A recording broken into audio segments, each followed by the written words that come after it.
মালয়েশিয়ার ভিতরে ইপো একটি খুব সুন্দর একটি জায়গা, যে এখানে একবার আসবে বারবার সে আসতে মন চাইবে।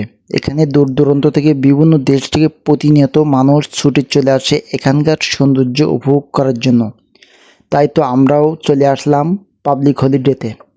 আর এখানে পাবলিক হলিডেতে একটু ভিড় বেশি থাকে, এই জন্য আপনারা চাইবেন পাবলিক হলিডেতে না আসার।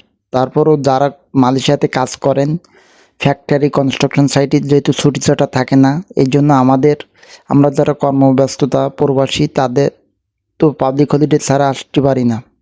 তা আপনি সহজে আসতে পারেন ট্রেন, বাস বা গ্র্যাব করে। তো ফাইনালি আমরা চলে আসলাম 3 বন্ধু একসাথে।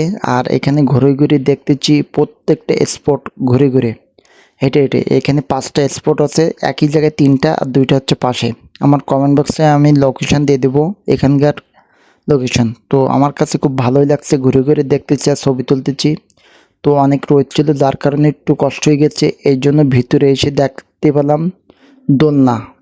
তো আমরা সবাই একটু দোলনায় করে বসলাম, ছবি তুললাম। আর আমার বন্ধু অলরেডি বসে আছে, ছবি তুলছে। তো বন্ধু বলছে আমাকে একটা ভিডিও করে দাও, তো আমি ভিডিও করে দিচ্ছি। আর সাইডে দেখেন কত সুন্দর ভিউ, অসাধারণ ভিউ। আর এখানে কিন্তু পাবলিক হলিডেতে প্রচুর মানুষ আসে। আর দেখতে পাচ্ছেন বন্ধুরা, বিশাল বড় বড় গুহা, বিশাল উঁচু উঁচু পাহাড়, যা সহজে আপনার মন কেড়ে নেবে, চোখ ফেরাতে পারবেন, এত সুন্দর ভিউ। আর মালয়েশিয়া সব জায়গায় সুন্দরের অভাব নেই, পাহাড় জঙ্গলে ঘেরা। আর এর ভিতর বিশাল সুড়ঙ্গি গুহা আছে, যা কিনা এর ভিতরে ঢুকতে হলে অবশ্যই আপনাকে টিকিট কেটেই ঢুকতে হবে।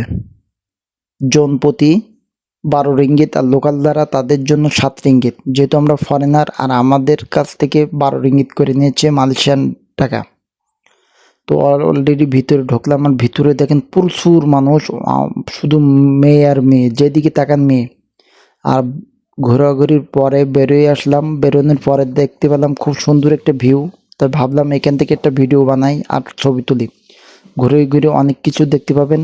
আর আমার বন্ধু অলরেডি উঠে গেছে উপরে, বলছে আমার এই পাহাড়ের ভিউটা আমার দিকে একটু ভিডিও করো, যাতে আমি পরে পরবর্তীতে দেখাতে পারি সবাইকে।